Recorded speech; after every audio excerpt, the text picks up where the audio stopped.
Hai, selamat petang dan salam sejahtera kepada Dr. Sarallah Dewi, pensyarah kelas modifikasi tingkah laku kriminal UUM. Tuan-tuan dan puan-puan serta para pelajar sekalian, saya Mahasiswa Anak Lelaki Chandra dan kawan saya Musrifah binti Azmi. Hari ini kita akan bincangkan topik penyalahgunaan bahan terlarang. Okey, isi kandungan pada hari ini kita akan lihat kepada pengenalan penyalahgunaan bahan. Serta fokus topik kita pada hari ini adalah kepada tiga bahagian iaitu dadah, ketum dan alkohol. Penyalahgunaan bahan. Kita lihat satu corak penggunaan sesuatu bahan iaitu dadah dalam jumlah ataupun kaedah-kaedah yang berbahaya kepada diri sendiri atau orang lain. Dan penyalahgunaan dadah ini mungkin bermula daripada tabiat yang tidak baik, tetapi ketagihan itu berkembang menjadi satu penyakit yang boleh melumpuhkan ataupun kronik. Kita lihat yang pertama, dadah. Sejarah ciptaan syabu iaitu metafetamin adalah untuk merawat penyakit narkolepsi iaitu satu penyakit yang dikatakan gangguan kepada tidur. Yang kedua, merawat penyakit asma. Ketiga, ubat untuk turunkan berat badan digunakan ketika Perang Dunia Kedua dan supaya sentiasa segar dan berjaga semasa berperang ataupun untuk menjalankan lain-lain. Uh, Kalau kita lihat sejarah metafetamin, Lazar Edeljanibu iaitu tahun 1887 iaitu amfetamin telah diperkenalkan dan Nagayoshi iaitu pada tahun 1885 telah memperkenalkan hepedrin dan akhirnya Akira Ogata telah memperkenalkan metafetamin. Ini adalah sejarah awal amfetamin iaitu Lazar Edelinyu iaitu seorang ahli kimia Romania iaitu pada tahun 1887 di Universiti Berlin. Ini pula sejarah awal metafetamin. Nagayoshi iaitu seorang ahli kimia Jepun yang mengsintesis metafetamin. Penggunaan metafetamin ketika Perang Dunia Kedua.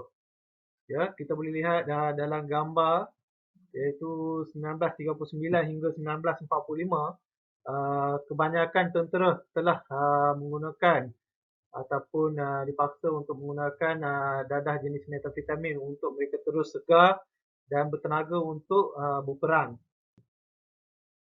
Kalau kita lihat apa itu dadah, iaitu suatu jenis bahan atau kimia yang amat membahaya kepada individu yang menggunakannya dan dapat mengubah cara minda atau tubuh manusia bertindak. Kita boleh lihat banyak jenis dadah di seluruh dunia yang digunakan oleh lebih kurang 200 juta manusia untuk pelbagai tujuan seperti perubatan dan sebagainya. Ini adalah gambar-gambar Perang Dunia yang kita boleh lihat. Okey, kita boleh lihat senario dadah yang terdapat di Malaysia. Di Malaysia ni isu penyalahgunaan dadah terbahagi pada 3 gelombang. Iaitu gelombang pertama iaitu sebelum tahun 1900 di mana penggunaan dadah iaitu tanah Melayu bermula dari aktiviti membawa kemasukan buruh asing oleh penjajah Inggeris untuk bekerja di kawasan pelombongan biji timah dan ladang getah.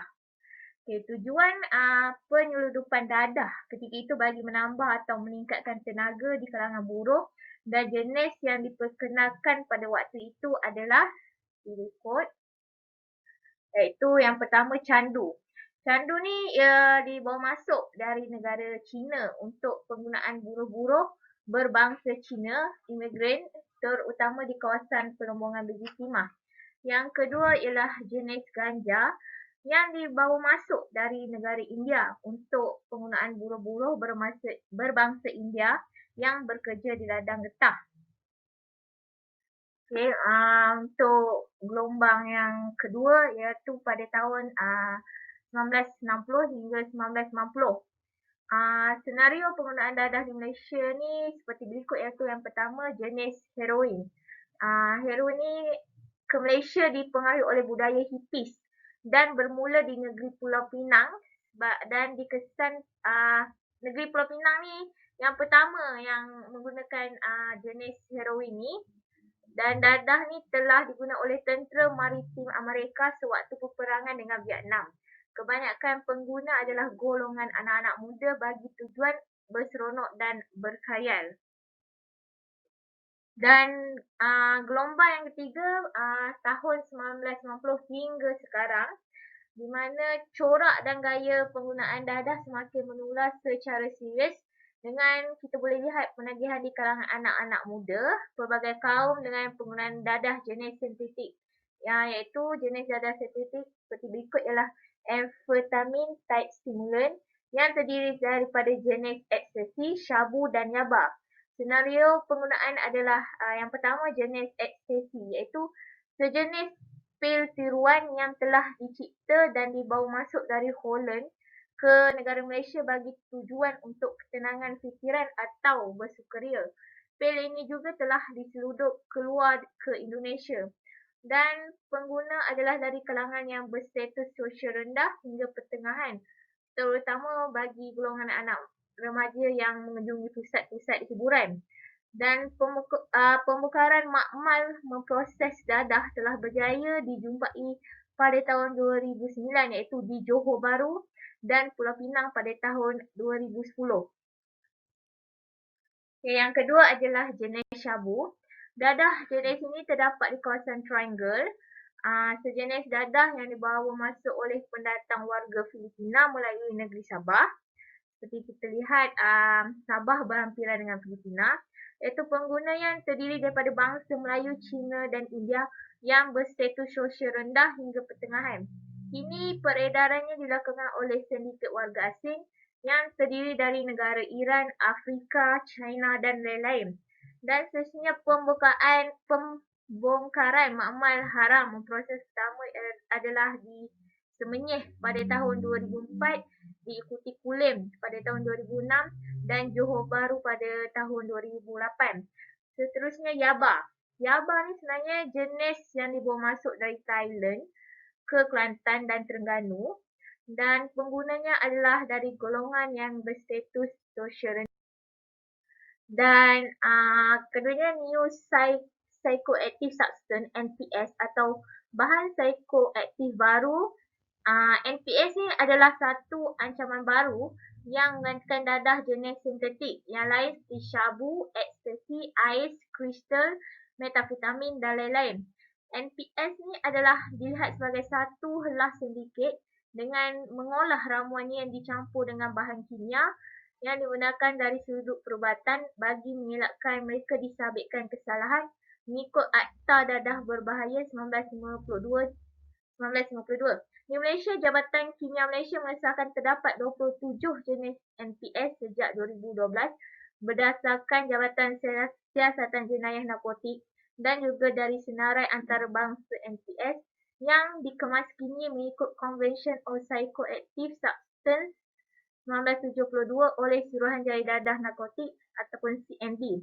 NPS yang paling banyak dikenalpasti oleh Jabatan Kimia Malaysia adalah dari jenis Cetinon, manakala paling sedikit adalah phenylethylamine dan kebanyakannya sampel darah disyaki mengandungi NPS adalah dalam bentuk pil yang seakan serupai ekstasi dan tumbuhan kering menyerupai ganja. Okay, kita boleh lihat dia seolah-olah macam jenis serbuk di dalam gambar ni. Dan ini adalah herbs atau spice. Dadah herbs atau spice jenis cannabinoids disembur ke atas keratin halus bahan tumbuhan atau chopped dried plant material lalu dikeringkan. Dadah ini akan memberikan kesan halusinasi seperti kanabis atau ganja dan penagih akan menggunakannya dengan cara meminum seperti teh atau menghisap bahan tersebut seperti rokok. Okay, seterusnya ialah daun had. Daun khat ni kita boleh lihat ni contoh daun khat kita gambar. Daun khat ni dia berasal dari Afrika Timur dan Arab yang mampu memberi kesan khayal dan ketagihan seperti ketum. Ia menjadi hitam selepas seminggu dan daun berkenaan mengandungi dadah jenis setinon iaitu bahan yang menghayalkan seperti efedrin dan amfetamin. Okay, kita boleh lihat contoh syabu atau metafetamin. Okey, dadah jenis ganja atau kanabis. Kita boleh tengok kat sini pokok marijuana. Okey, alat menghisap ganja. Okey, dadah jenis psikotropik seperti ekstasi, syabu dan yaba yang telah berbentuk pil. Okey, seterusnya kita lihat kepada sumber dadah di Malaysia. Okey, kalau kita lihat Malaysia ni seringkali dijadikan sasaran oleh negara-negara transit untuk melakukan aktiviti pengedaran dadah. Okey, sindiket ini adalah pengedaran dadah antarabangsa dan juga tempatan. Kita boleh lihat ada 3 pengangkutan yang mana digunakan untuk laluan antarabangsa juga tempatan, iaitu udara, lapangan terbang antarabangsa seperti kargo udara, Korea dadah, Korea, khidmat Korea, kiriman pos. Itu adalah untuk melalui udara. Kalau kita lihat laut adalah pelabuhan antarabangsa dan juga pangkalan haram, iaitu digunakan oleh nelayan-nelayan dan sebagainya. Yang ketiga adalah pintu masuk, iaitu melalui darat, iaitu pintu masuk sempadan yang diwartakan dan juga laluan-laluan tikus. Nanti kita boleh lihat gambar-gambar pintu masuk yang digunakan. Okey, ini adalah peta aliran dadah ke Malaysia. Kalau kita lihat daripada Eropah ke Thailand, daripada Thailand ke Malaysia, daripada China ke Malaysia dan juga China ke Filipin, daripada Filipin ke Malaysia dan sebagainya. So ini adalah golden triangle yang disebut untuk pengedaran dadah antarabangsa. Antara kaedah yang digunakan untuk penyeludupan dadah, kita boleh lihat banyak kaedah yang ataupun helah digunakan dalam penyeludupan dadah, iaitu dekat dengan badan, lepas tu postmortem dalam perut, iaitu mereka telan melalui mulut, simpan dalam perut dan bila sampai di sesuatu destinasi mereka akan dikeluarkan melalui muntah ataupun buang air besar, iaitu dadah seluduk di lapangan terbang. Kita boleh lihat yang dalam paket-paket macam contoh Nescafe dan sebagainya, disorokkan dalam tayar, durian dan pintu sepadan yang dipotong, dan sebagainya. Okay, isu dadah. Kita boleh lihat banyak isu dadah yang berlaku. Yang pertamanya adalah pergantungan terhadap dadah. Okey, permintaan tinggi menyebabkan pergantungan terhadap dadah adalah sangat tinggi, iaitu digunakan secara kerap dan berterusan, sama ada pergantungan secara psikologikal atau kedua-duanya sekali. Yang kedua adalah pergantungan fizikal. Apabila badan penagih memerlukan dadah, proses fizikal yang biasa, dan jika penggunaan dadah dihentikan akan menimbulkan gejala tarikan. Gejala tarikan adalah satu tanda tertentu dari segi tingkah laku dan fizikal seseorang penagih dadah yang ditunjukkan semasa tidak menggunakan dadah. Kalau kita lihat penagih yang terlalu tagih kepada dadah, dia mengalami banyak simptom-simptom. Dia tak boleh nak berfikir dengan waras, dia badan menggigil, mengeletar dan sebagainya. Okey, pergantungan psikik atau psikologikal, iaitu sesuatu keadaan apabila penagih mengalami ketagihan atau desakan untuk menggunakan dadah supaya dia dapat berfungsi secara normal dan juga untuk mencapai ketenangan jiwa. Kadang-kadang kita lihat ni, kalau dia tak ambil dadah tu, dia akan rasa tak semacam seorang manusia biasa, berkelakuan tingkah laku yang berbeza, pelik. Kalau kita lihat dua gambar di bawah tu, kita boleh nampak perbezaan mereka, daripada wajah mereka. Bagaimanakah keadaan seseorang itu apabila bergantung pada dadah? Ya, ada banyak sebab kalau kita lihat satu persatu, iaitu penggunaan dadah menjadi sebahagian penting daripada kehidupan seharian. Penggunaan dadah mengatasi keperluan hidup yang lain. Daya tahanan tolerance meningkat apabila semakin banyak dadah perlu digunakan untuk mengalami kesan yang diharapkan. Ya.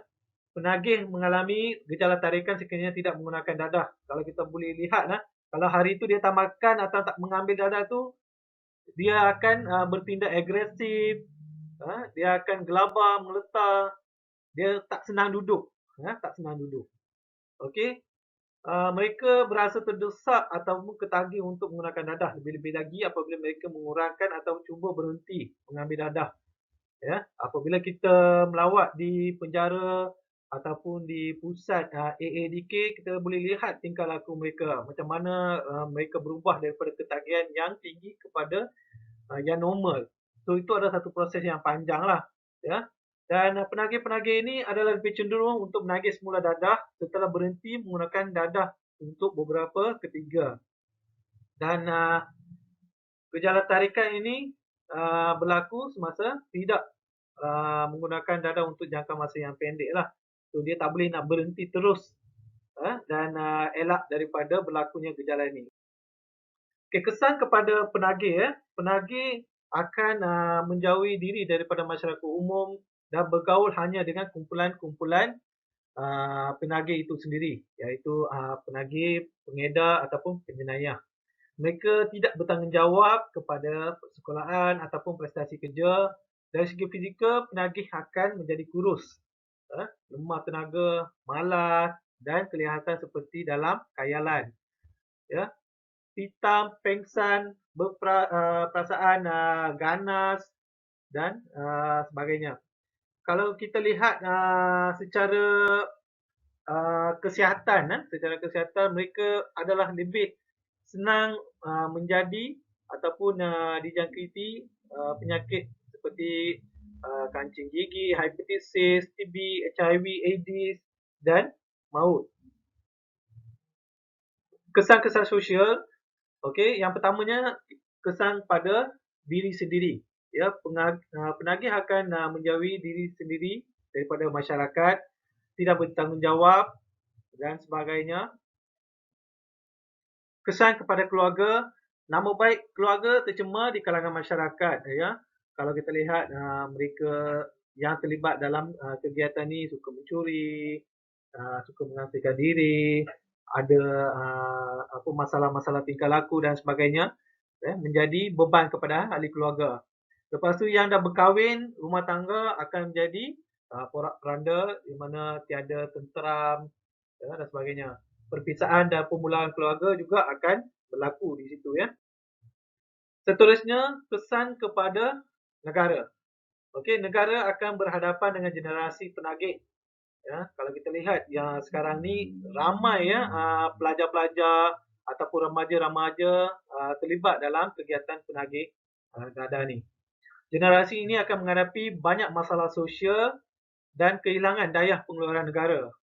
Okey, serta negara dan masyarakat terpaksa menanggung kos yang agak tinggi akibat daripada masalah dadah ni, seperti pembinaan penjara, pengurusan kursus, aktiviti, modul-modul seperti dalam penjara PPI dan sebagainya. Ini adalah memakan kos-kos yang agak tinggi lah untuk memulihkan balik yang penagih-penagih ini. Okey, isu penyalahgunaan dadah dalam sukan. Okey, kita boleh lihat kebanyakan atlet ni menggunakan bahan atau kaedah terlarang dalam aktiviti sukan yang bertujuan untuk meningkatkan prestasi, iaitu secara sengaja atau tidak. Contohnya adalah kita boleh lihat penyalahgunaan dadah dan doping. Drug atau dadah ni merupakan sesuatu bahan, iaitu selain daripada makanan, yang diambil akan menyebabkan perubahan dalam badan. Doping adalah penggunaan bahan atau kaedah yang diharamkan untuk meningkatkan prestasi sukan oleh atlet yang masuk sesuatu pertandingan. Seterusnya, kita boleh lihat kat sini isu pengambilan dadah. Para atlet sukan digunakan untuk menguatkan otot dan merupakan satu tindakan yang melanggar undang-undang di mana ahli-ahli sukan ini sanggup menggunakan dadah yang mengandungi bahan steroid demi wang ringgit dan kemasyhuran di mana mereka mengharapkan kemenangan dalam sesuatu pertandingan. Ahli-ahli sukan yang terkenal seperti Ben Johnson yang merupakan bekas ahli sukan yang pernah disingkirkan dari arena sukan akibat penggunaan dadah steroid. Malah reputasi negara juga turut terjejas disebabkan sikap segelintir atlet negara yang menggunakan bahan terlarang untuk memenangi sesuatu pertandingan sukan. Contohnya Malaysia menghantar pertandingan untuk di luar negara dan terdapat isu atlet terpaksa digugurkan akibat isu pengambilan dadah atau doping ini. Disebabkan itu oleh sebab yang gairah para atlet ini untuk mendapatkan sanjungan peminat, kadang-kadang sanggup melakukan apa saja asal cita-cita mereka tercapai walaupun mereka tahu telah melanggar peraturan dan undang-undang. Okay, di sini kita boleh tengoklah jenis dadah yang dilarang oleh agensi anti-doping sedunia, WADA. Yang pertama, stimulan perangsang di mana dia digunakan untuk meningkatkan tenaga dan ketahanan. Narkotik, bahan narkotik pula bertujuan untuk menghilangkan kesakitan atlet yang mengalami kecederaan. Khususnya steroid anabolik iaitu merangkumi lebih 50% daripada dadah yang dikesan makmal doping seluruh dunia yang digunakan untuk pertandingan kerana manfaatnya hanya didapati semasa latihan.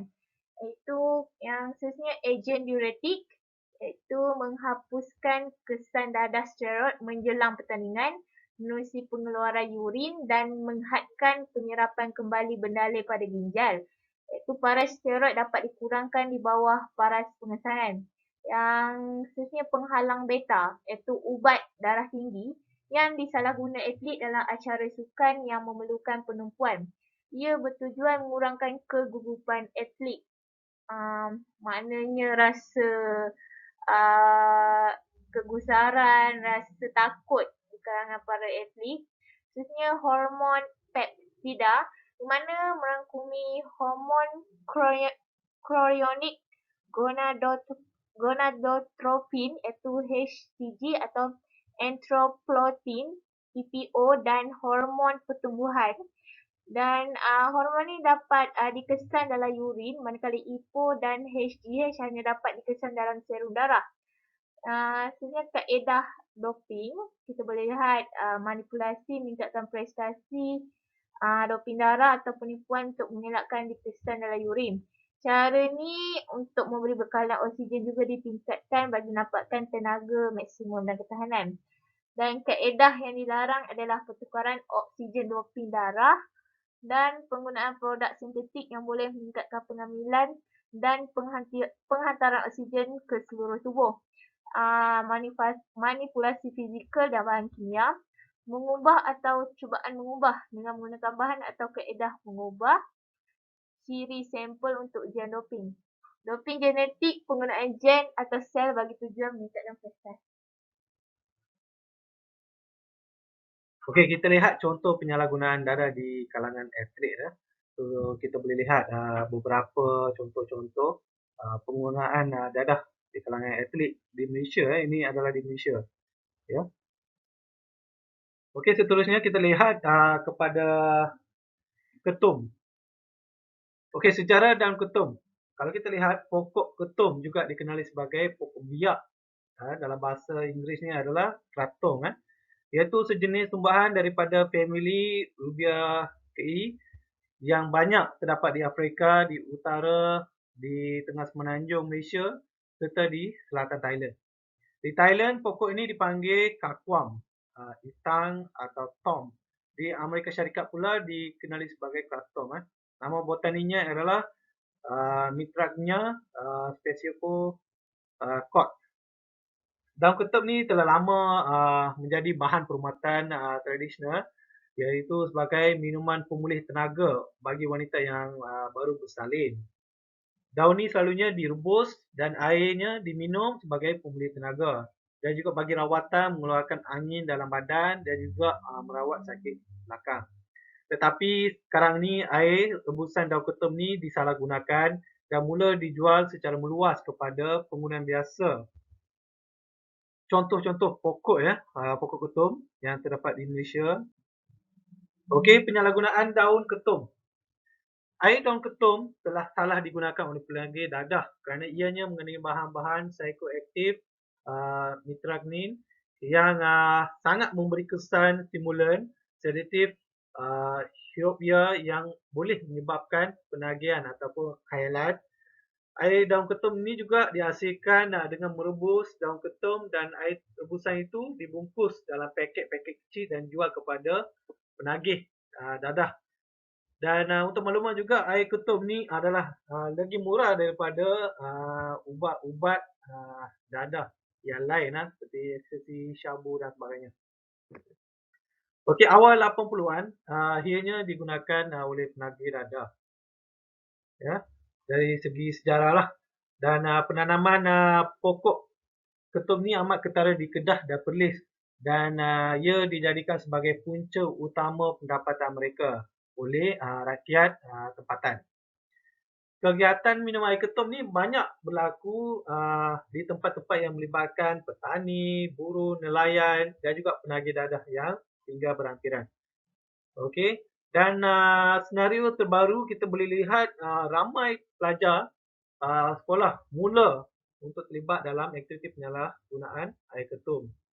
Terdapat kegiatan menyuruh ke negara jiran Thailand yang menyanyikan pulangan yang lumayan sebab Thailand merupakan sebuah negara yang ada permintaan tinggi ke atas ketum.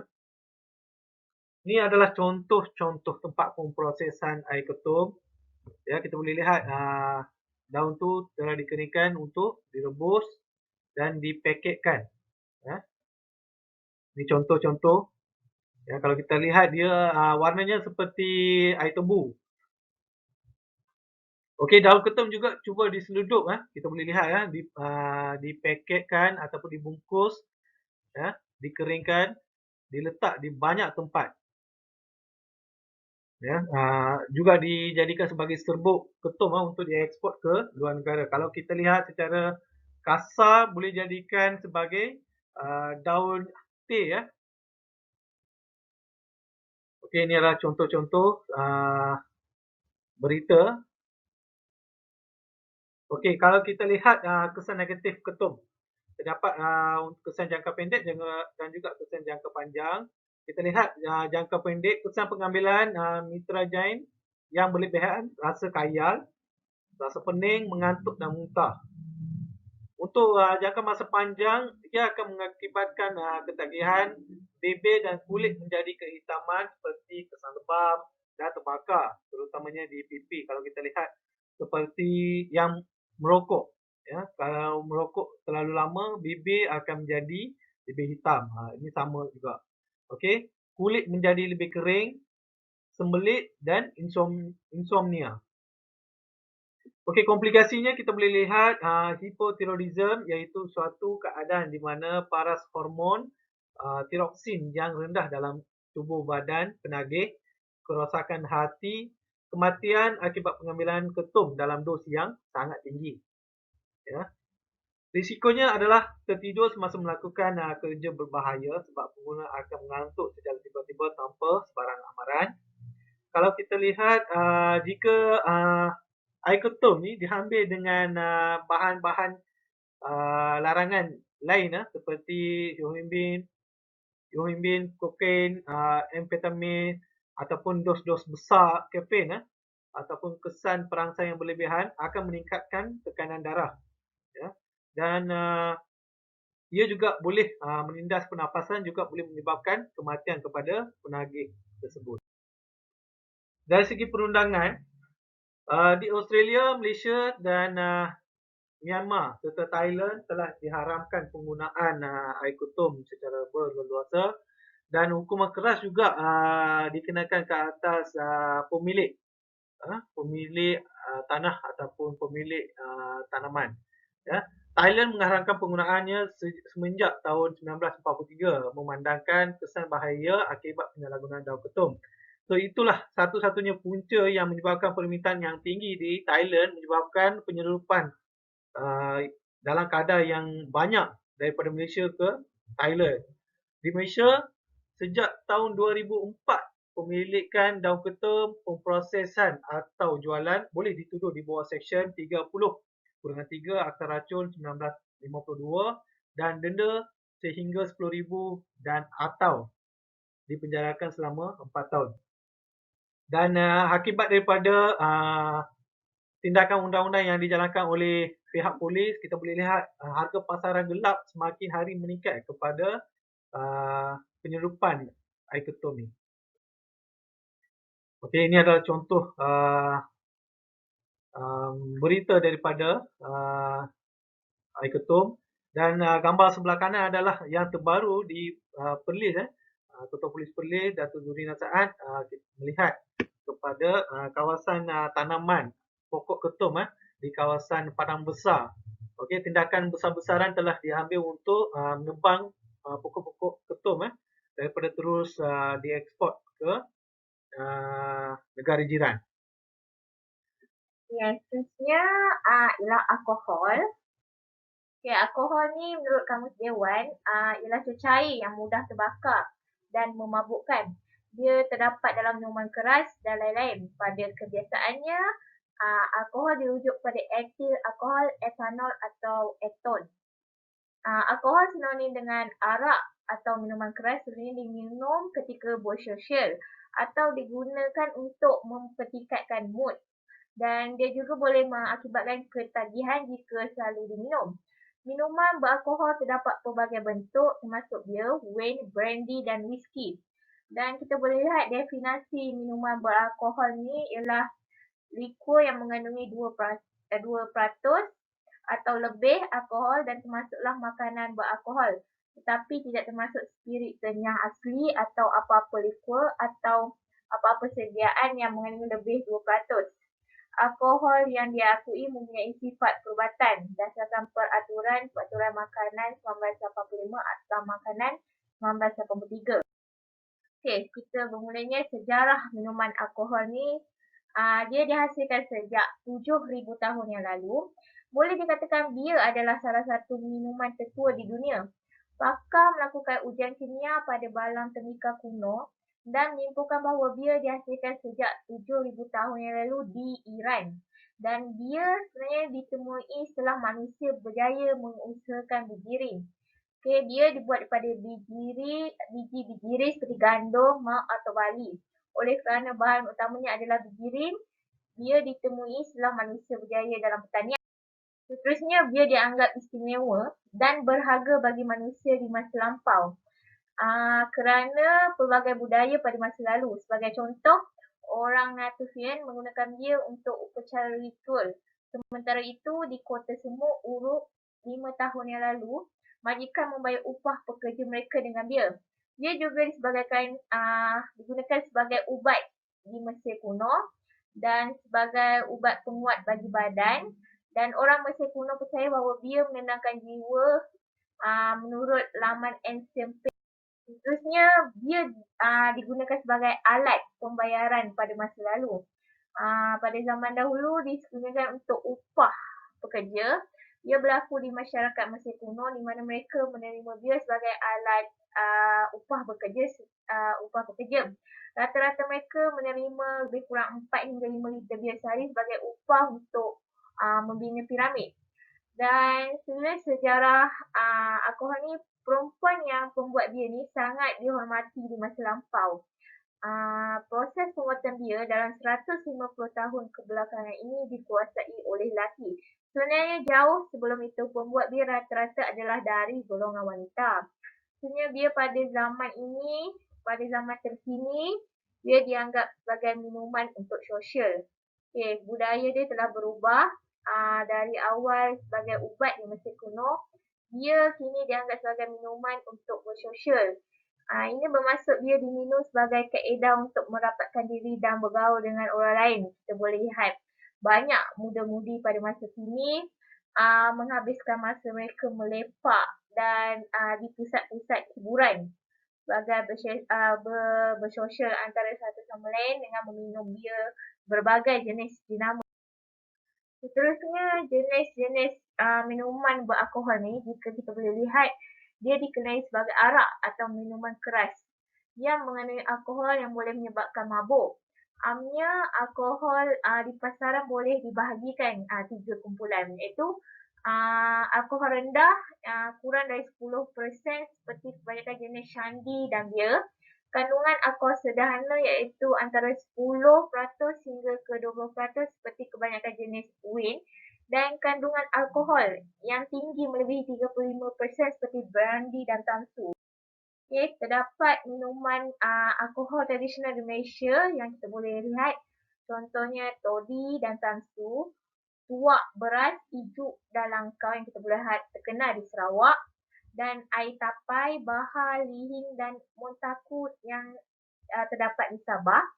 Okay, alkohol atau etanol dalam minuman beralkohol sejenis dadah dari kumpulan dadah depression yang boleh melambatkan aktiviti saraf dan fizikal anggota tubuh. Okay, ini contoh-contoh minuman alkohol yang terdapat di pasaran. Kita boleh lihat yang pertama adalah jenis bia. Bia ni dihasilkan penapaian dari biji-bijian seperti beras, jagung, dan yang kedua wine yang dibuat dari penapaian buah anggur. Ketiga vodka terkenal di negara Eropah seperti Perancis. Yang keempat ni adalah whisky. Dia uniknya whisky ni ditapai dan disimpan dalam tong kayu yang dibuat daripada oat putih. Dan alkoholnya cukup tinggi sekitar 40%. Jenisnya tuak. Tuak ni merupakan hasil penapaian nira dan setengahnya dibuat daripada beras. Dan kadar alkoholnya berbeza ikut pembuatannya. Seterusnya tequila. Tequila ni dia terkenal dekat Amerika Tengah seperti Mexico. Sebenarnya soju. Soju ni kalau kita boleh tengok ramai peminat cerita Korea, soju ni famous dalam drama Korea.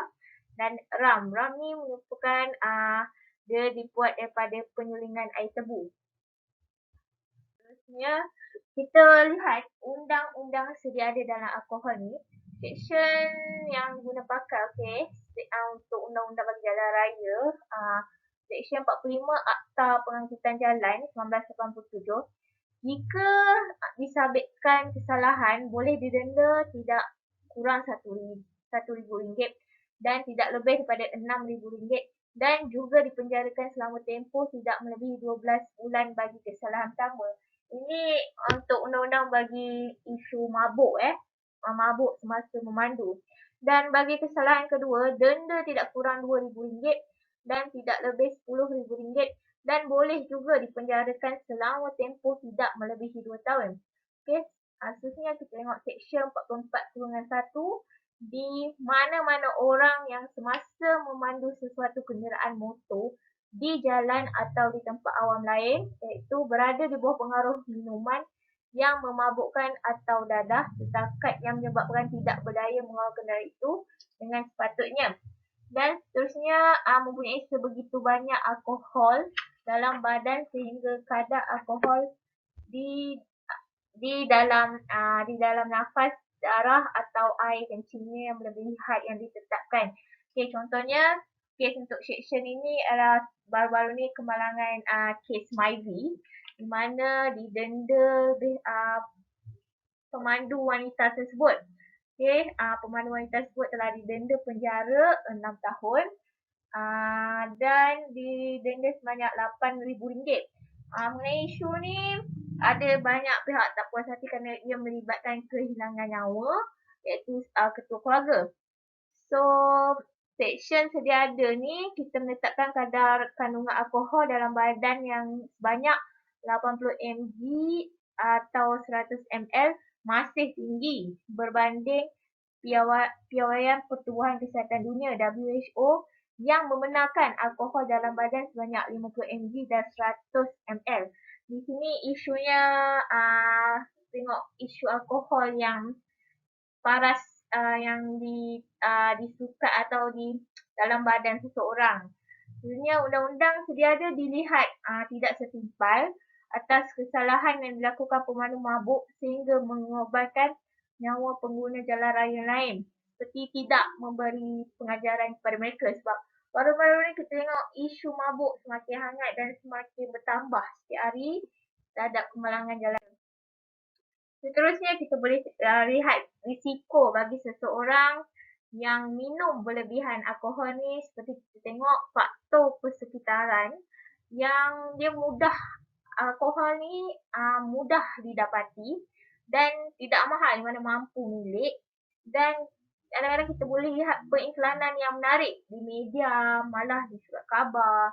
Seterusnya faktor sosial. Okay, kita lihat pengaruh rakan sebaya, iaitu mereka bersosial di pusat hiburan, pengaruh dan latar belakang keluarga sendiri yang menjadikan minuman itu sebagai minuman harian, dan pengaruh idola atau orang-orang yang terkenal, seperti kita boleh tengok pengaruh daripada artis-artis, dan budaya.